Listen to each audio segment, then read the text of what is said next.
വിശദമായ വാർത്തകൾ നോക്കാം. മുണ്ടക്കൈ ഉരുൾപൊട്ടലിന്റെ നടുക്കുന്ന ദൃശ്യങ്ങൾ പുറത്ത്. ചൂരൽമല ജംഗ്ഷനിലെ 2 കടകളിലെ CCTV ദൃശ്യങ്ങളാണ് പുറത്തുവന്നത്. ലക്ഷങ്ങളുടെ നാശനഷ്ടമാണ് ഇവിടെ ഉണ്ടായത്.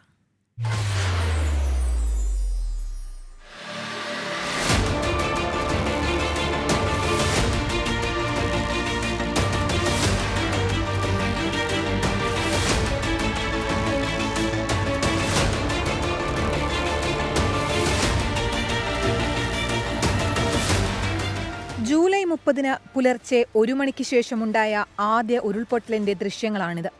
വെള്ളത്തിനൊപ്പം പാറകളും ചെളിയും തടികളും ഇരച്ചെത്തി. വഴിമാറിയൊഴുകിയ പുഴ ചൂരൽമല ജംഗ്ഷനെ തകർത്തു. നടുക്കുന്ന ദൃശ്യങ്ങൾ പുറത്തുവന്ന നിഷാദിന്റെ ലൈമ ബേക്കറിയിലെ സാധനങ്ങളും ബേക്കിംഗ് യൂണിറ്റും അടക്കം ചെളിയിൽ മുങ്ങി. 60 ലക്ഷത്തിലേറെ രൂപയുടെ നഷ്ടമെന്ന് നിഷാദ്. നമ്മളിങ്ങനെ സ്വരുക്കൂട്ടി ഡെവലപ്പാക്കി ഇങ്ങനെ കൊണ്ടുവന്നതാണ്. ഒരു 60 ലക്ഷം രൂപ നഷ്ടം വരുന്നുണ്ട്. അങ്ങനെ എല്ലാവർക്കും ടൗണിൽ മൊത്തത്തിൽ എല്ലാവർക്കും വ്യാപാര സ്ഥാപനങ്ങൾക്ക് നാശനഷ്ടങ്ങളുണ്ട്.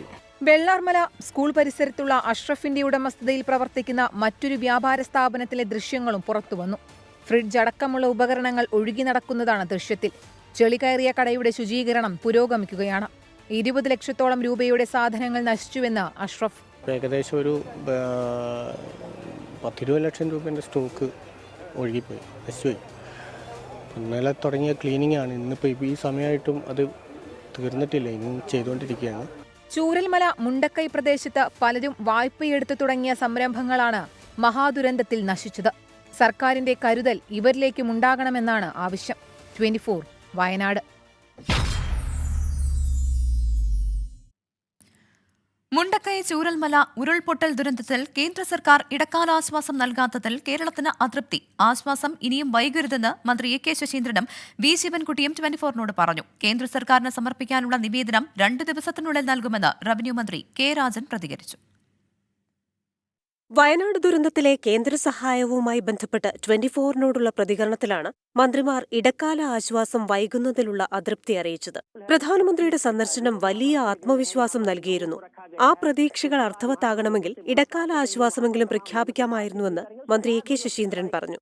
ഇത്ര വലിയ ദുരന്തമുണ്ടായിട്ടും ഇതുവരെയും കേന്ദ്ര സഹായം പ്രഖ്യാപിച്ചിട്ടില്ലെന്നാണ് മന്ത്രി V ശിവൻകുട്ടി ചൂണ്ടിക്കാട്ടിയത്. ബഹുമാനപ്പെട്ട മുഖ്യമന്ത്രി ആ കാര്യങ്ങളൊക്കെ തന്നെ പ്രധാനമന്ത്രിയെ നേരിട്ട് തന്നെ ധരിപ്പിച്ചിട്ടുണ്ട്. അവർ മനുഷ്യത്വപരമായി തന്നെ ഈ കാര്യങ്ങൾ കാണും എന്നുള്ള നിലയിൽ തന്നെയാണ് ഇപ്പോഴും ഗവൺമെന്റ് വിശ്വസിക്കുന്നത്. ഈ ദിവസങ്ങളിൽ ഏതെങ്കിലും ഒരു ദിവസം ഒരു ഇടക്കാല ആശ്വാസമെങ്കിലും പ്രഖ്യാപിക്കാമായിരുന്നില്ലേ എന്ന സംശയം ആളുകളുടെ ഇടയിൽ വളർന്നു വന്നുകൊണ്ടിരിക്കുന്നുണ്ട്.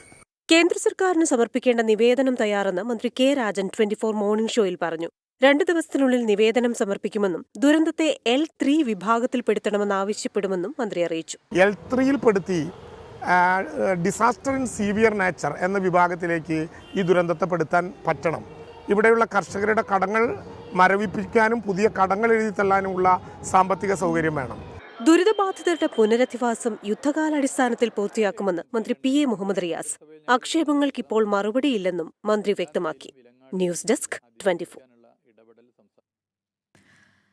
ദുരന്തബാധിതർക്ക് സർക്കാർ നൽകിയ അടിയന്തര ധനസഹായത്തിൽ നിന്ന് ബാങ്കുകൾ EMI പിടിച്ചതായി പരാതി.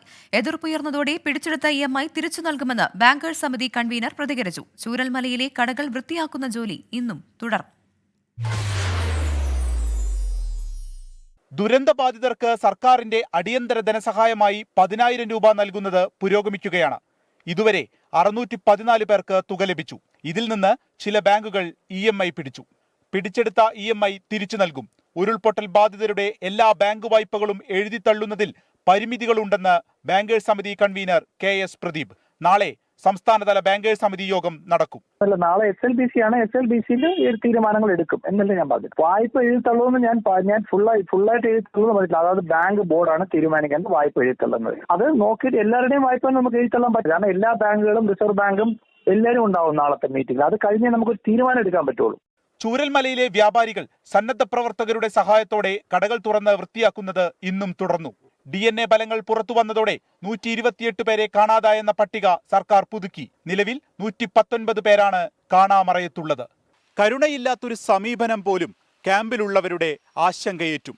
മനസ്സിൽ ഇരുട്ട് കയറും. അങ്ങനെ ഒന്നായിരുന്നു ബാങ്കുകൾ EMI പിടിച്ചത്. ഓരോ ദിവസം കഴിയുന്തോറും ഈ ദുരന്തബാധിതരെ കൂടുതൽ നെഞ്ചോട് ചേർക്കണം. അവർക്ക് നൽകിയ ഓരോ ഉറപ്പും പാലിക്കപ്പെടുന്നുവെന്ന് തെളിയുകയും വേണം. ടീം 24 വയനാട്. മുണ്ടക്കൈ ചൂരൽമല ഉരുൾപൊട്ടലിൽ ഇരകളായവരുടെ പുനരധിവാസത്തിനുള്ള ടൗൺഷിപ്പ് നിർമ്മാണ നടപടികളിലേക്ക് കടന്ന സർക്കാർ ടൗൺഷിപ്പിനുള്ള ഭൂമി കണ്ടെത്താൻ joint land revenue commissioner A ഗീതയെ ചുമതലപ്പെടുത്തി. മേപ്പാടി പഞ്ചായത്തിൽ ഉപയോഗിക്കാതെ കിടക്കുന്ന ഭൂമിയുടെ കണക്ക് നൽകാൻ വകുപ്പുകളോട് ലാൻഡ് റവന്യൂ കമ്മീഷണറേറ്റ് നിർദ്ദേശിച്ചു. മേപ്പാടി പഞ്ചായത്തിൽ ടൗൺഷിപ്പ് നിർമ്മാണത്തിനുള്ള നടപടികളിലേക്ക് സർക്കാർ കടന്നു. ഇതിനായി സ്ഥലം കണ്ടെത്താനുള്ള പ്രാരംഭ നടപടികളാണ് ആരംഭിച്ചത്. സ്ഥലം കണ്ടെത്താനായി ജോയിന്റ് ലാൻഡ് റവന്യൂ കമ്മീഷണറും ലാൻഡ് ബോർഡ് സെക്രട്ടറിയുമായ എ ഗീതയെ ചുമതലപ്പെടുത്തി. വയനാട് മുൻ കളക്ടർ കൂടിയായ എ ഗീതയ്ക്കാണ് വയനാട്ടിലേക്കുള്ള സഹായം ഏകോപിപ്പിക്കുന്നതിനുള്ള ഹെൽപ്പ് ഡെസ്കിന്റെയും ചുമതല. ക്യാമ്പിൽ കഴിയുന്നവരെ വാടക വീടുകളിലേക്ക് മാറ്റിയാലുടൻ ടൗൺഷിപ്പിനുള്ള നടപടികൾ തുടങ്ങും. മേപ്പാടിയിൽ സർക്കാർ വകുപ്പുകളുടെ കൈവശമുള്ള ഭൂമിയുടെ കണക്ക് ശേഖരിക്കാനും നടപടി തുടങ്ങി. ഇതിൽ ഉപയോഗത്തിലുള്ളതും ബാക്കിയുള്ളതുമായ ഭൂമിയുടെ കണക്ക് നൽകാനാണ് ലാൻഡ് റവന്യൂ കമ്മീഷണറേറ്റിന്റെ നിർദ്ദേശം. ടൗൺഷിപ്പിന് ഉതകുന്ന ഭൂമി ലഭിച്ചില്ലെങ്കിൽ വനംവകുപ്പിന്റെ കൈവശമുള്ള ഭൂമി പരിഗണിക്കാനും നിർദ്ദേശമുണ്ട്. ടൗൺഷിപ്പിനായി എത്ര ഭൂമി വേണമെന്ന പരിശോധന റവന്യൂ വകുപ്പ് ആരംഭിച്ചു. ഭൂമി കണ്ടെത്തിയ ശേഷം സംസ്ഥാന ജില്ലാ ദുരന്ത നിവാരണ അതോറിറ്റികളുമായും ഭൗമശാസ്ത്ര പഠന കേന്ദ്രവുമായും ചർച്ച നടത്തും. മുതിർന്ന ശാസ്ത്രജ്ഞൻ ജോൺ മത്തായിയുടെ നേതൃത്വത്തിലുള്ള വിദഗ്ധ സംഘം ദുരന്ത നിവാരണ അതോറിറ്റിക്ക് നൽകുന്ന റിപ്പോർട്ട് കൂടി പരിഗണിച്ച ശേഷമാകും ടൗൺഷിപ്പിനുള്ള ഭൂമി സംബന്ധിച്ച അന്തിമ തീരുമാനമെടുക്കുക. 24 തിരുവനന്തപുരം. കൊൽക്കത്തയിൽ യുവ ഡോക്ടറെ ബലാത്സംഗം ചെയ്ത് കൊലപ്പെടുത്തിയതിൽ 7ാം ദിവസം പ്രതിഷേധം കൂടുതൽ ശക്തം. ആരോഗ്യ പ്രവർത്തകർക്ക് പുറമെ പൊതുസമൂഹവും സമരം ഏറ്റെടുത്തു.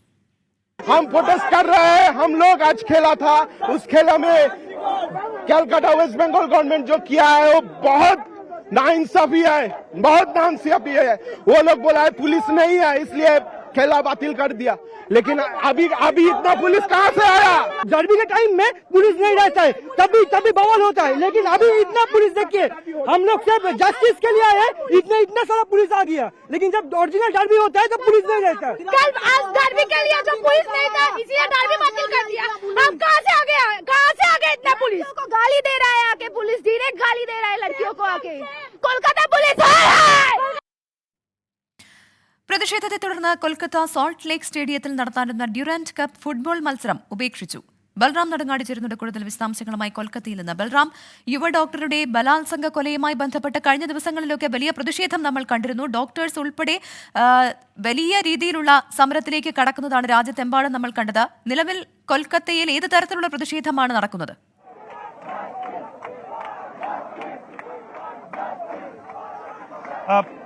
പ്രവിത, കൊൽക്കത്തയിൽ ഇപ്പോൾ എല്ലാ വേദികളും പ്രതിഷേധ വേദികളായി മാറുകയാണ്. ആരോഗ്യ പ്രവർത്തകർ ദിവസങ്ങളായി, ഒരാഴ്ചയിലേറെയായി പ്രതിഷേധത്തിലാണ്. കലാ, സാമൂഹിക, സാംസ്കാരിക മേഖലയിൽ നിന്നുള്ള പ്രമുഖർ തെരുവിൽ ഇറങ്ങുകയാണ്.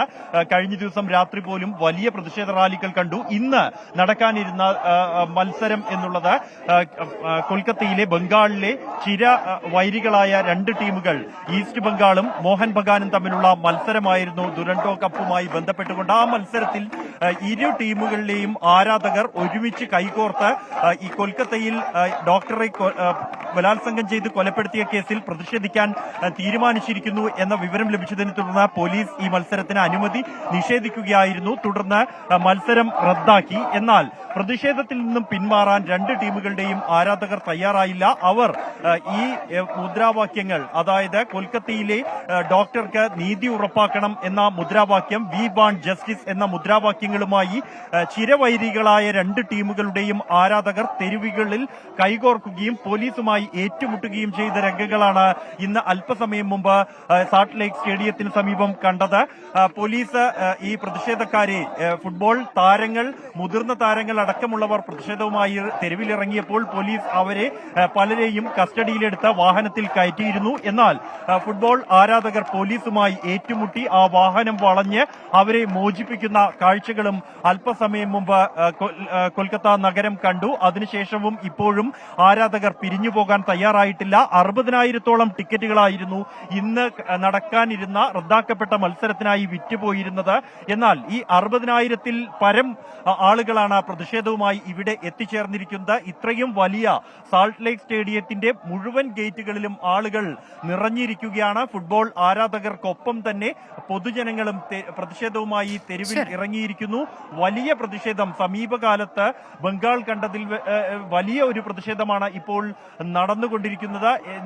എല്ലാ വിഭാഗത്തിൽ നിന്നുള്ള ആളുകൾ പ്രായഭേദമന്യേ പല തൊഴിലിടങ്ങളിൽ നിന്നായുള്ള പല പ്രായത്തിൽ നിന്നുള്ള പല പശ്ചാത്തലമുള്ള ആളുകൾ കുടുംബത്തോടെ അവർ തെരുവുകളിലേക്ക് ഇറങ്ങുകയാണ്, പ്രതിഷേധിക്കുകയാണ്. പകലും രാത്രിയും അവർക്ക് പ്രശ്നമല്ല. ഒരേ ഒരു മുദ്രാവാക്യമാണ് അവർക്കുള്ളത്, വി വാണ്ട് ജസ്റ്റിസ്.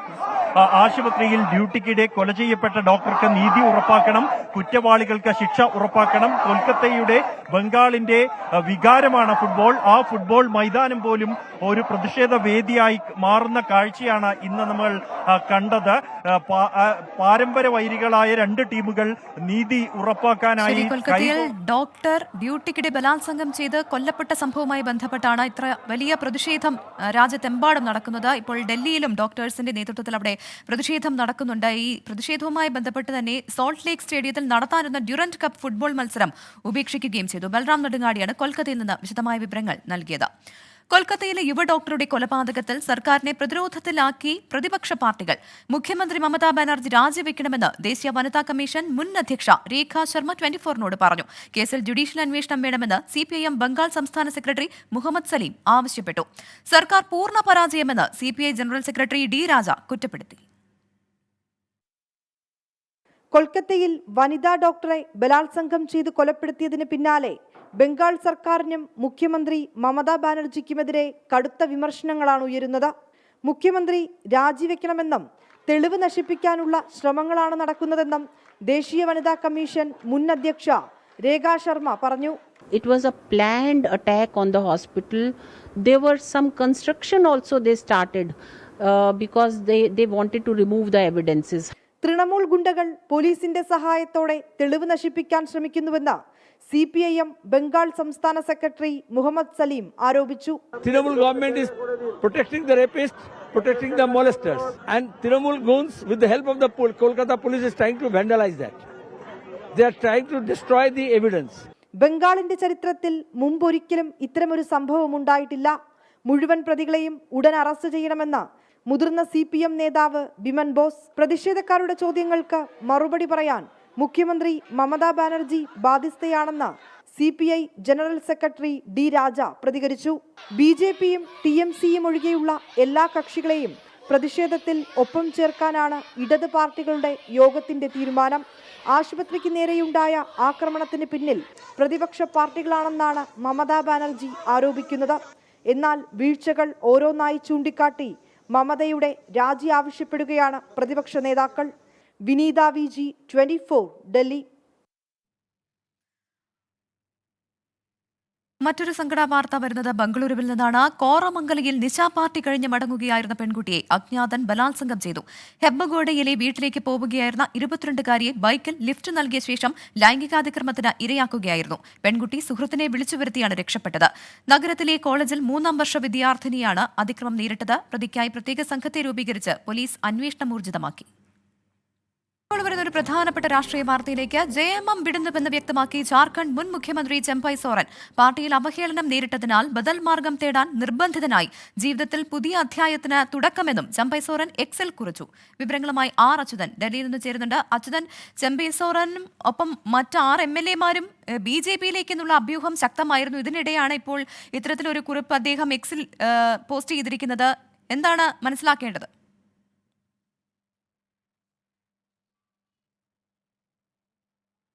പ്രവിത, കുറച്ചുകൂടി വ്യക്തതയുള്ള വിശദമായിട്ടുള്ള ഒരു പ്രതികരണം, അതാണ് ഈ തുറന്ന രേഖപ്പെടുത്തൽ ചെമ്പൈ സോറൻ നടത്തിയിരിക്കുന്നത്. പാർട്ടിയോടുള്ള കടുത്ത അതൃപ്തി അത് ഓരോ വരികളിലും വ്യക്തമായി തന്നെ പ്രകടമാണ്. പാർട്ടിക്കകത്ത് തന്നെ അപമാനിക്കുകയും അവഹേളിക്കുകയും ചെയ്തു.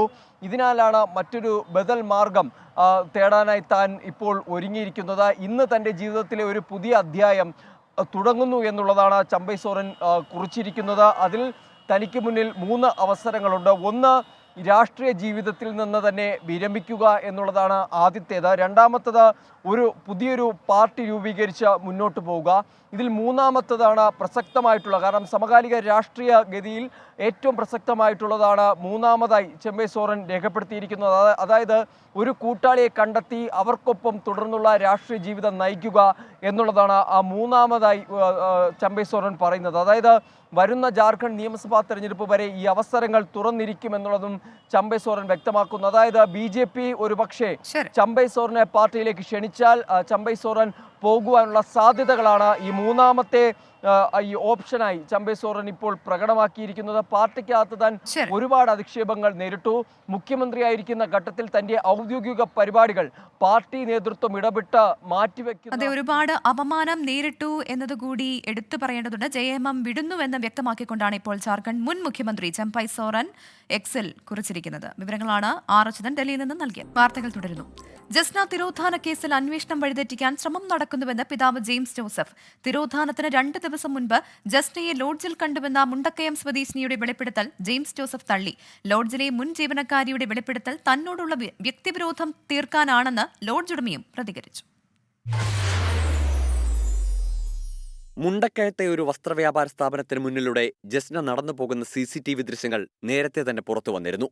കാണാതാകുന്നതിന് 2 ദിവസം മുമ്പ് സമീപത്തെ ലോഡ്ജിൽ ജസ്ന എത്തിയിരുന്നുവെന്നാണ് ലോഡ്ജിലെ മുൻ ജീവനക്കാരിയുടെ വാദം. ഒപ്പം ഒരു യുവാവും ഉണ്ടായിരുന്നുവെന്ന് മുണ്ടക്കയം സ്വദേശിയായ സ്ത്രീ.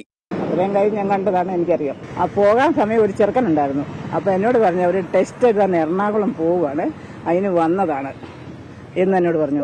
ലോഡ്ജ് ഉടമയുടെ ഭീഷണിയെ തുടർന്നാണ് ഇക്കാര്യം ഇതുവരെ പുറത്തു പറയാതിരുന്നതെന്ന് മുണ്ടക്കയം സ്വദേശിനി. എന്നാൽ ഇവർ ജോലിയിൽ നിന്ന് പിരിച്ചുവിട്ടതിന്റെ വൈരാഗ്യം തീർക്കാൻ കള്ളക്കഥ മെനയുകയാണെന്ന് ലോഡ്ജ് ഉടമ ആരോപിച്ചു. അത് എന്നോടുള്ള വ്യക്തിപരമായ വൈരാഗ്യം തീർക്കാൻ വേണ്ടി ഇതൊരു കരുവാക്കി തീർക്കുന്നതാണത്. ഇതിന് പിന്നിൽ കുറേ പേരുണ്ട്. എൻ്റെ പേര് കഴിഞ്ഞ ദിവസം ഒരു അക്രോസിറ്റിക്ക് ജാതിപ്പേര് വിളിച്ച് നമ്മുടെ കേസ് കൊടുത്തിരുന്നു. ആ കേസിൽ ജാമ്യം കിട്ടി. ജാമ്യം കിട്ടുന്നതിന് 2 ദിവസം മുമ്പ് 5 ലക്ഷം രൂപയും അല്ലെങ്കിൽ 1 ഏക്കർ സ്ഥലം വീടും കൊടുത്തില്ലെങ്കിൽ നിങ്ങളുടെ ലോഡ്ജ് പൂട്ടുമെന്ന് പറഞ്ഞ ഭീഷണിയുണ്ട്. അതിന്റെ റെക്കോർഡെല്ലാം നമ്മുടെ കയ്യിലുണ്ട്. മുണ്ടക്കയം സ്വദേശിനിയുടെ വാദങ്ങൾ പൂർണ്ണമായി തള്ളുകയാണ് ജസ്നയുടെ പിതാവ് ജെയിംസ് ജോസഫ്. CBI അന്വേഷണം ശരിയായ ദിശയിലാണെന്നും ജെയിംസ് 24നോട് പറഞ്ഞു. CBI കൃത്യമായിട്ട് ഇപ്പോൾ അന്വേഷിക്കുന്നുണ്ട്. അവർ ഈ മേഖലയിൽ തന്നെയുണ്ട്. പക്ഷേ പുറത്ത് നമുക്ക് പറയാൻ പറ്റത്തില്ല. ഇപ്പോൾ അന്വേഷണത്തിൻ്റെ കാര്യമാണ്. നമ്മളൊരു വഴി അന്വേഷിച്ച് പോകുമ്പോഴത്തേനും വേറെ വഴിയിലേക്ക് ഇവർ കൊണ്ടുവരും. മുണ്ടക്കയം സ്വദേശിനിയെ അന്വേഷണ സംഘം ചോദ്യം ചെയ്തേക്കും. 24 കോട്ടയം. ഇന്ന് സംഭവിച്ചത് ഇവിടെ പൂർണ്ണമാകുന്നു.